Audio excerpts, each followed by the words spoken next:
Hi guys, देख रहे हैं ना दोस्तों, कितना एकदम सुहाना मौसम, एकदम सुबह का ठंडा ठंडा हवा लग रहा है। अब जाके कुछ गर्मी से राहत है।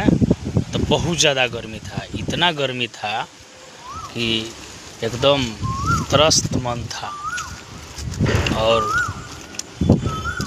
गर्मी से एकदम हर कोई त्रस्त था, परेशान था। बाकी येहू में एगो देख ही के चीज़ बा भाई, जाड़ा में तो बहुत नेता लोग, राजनीति करे वाला लोग का करेला लोग, कंबल बांटेला लोग।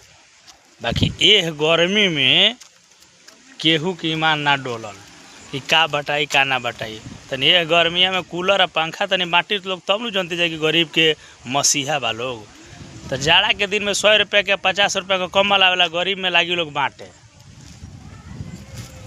आ कही लोग कि बहुत हमने के गरीब के हमदर्द है। जा है गरम भीषण गर्मी में तनी कूलर पंखा तनी बांटी जा, तब न हम जाने हमने के जा कि हाँ भाई गरीब के मसीहा बहुत लोग बा लोग। बाकी ना, जौन चीज़ सस्ता चीज़ मिली ओकरा पर कैसहू पब्लिक के बुर्बक बना देवे को बा। का भाई गलती कहतनी? अगर गलती भी कहतनी तो रउरा कमेंट करके हमरा के बताई जाए कि हाँ बात गलत बा।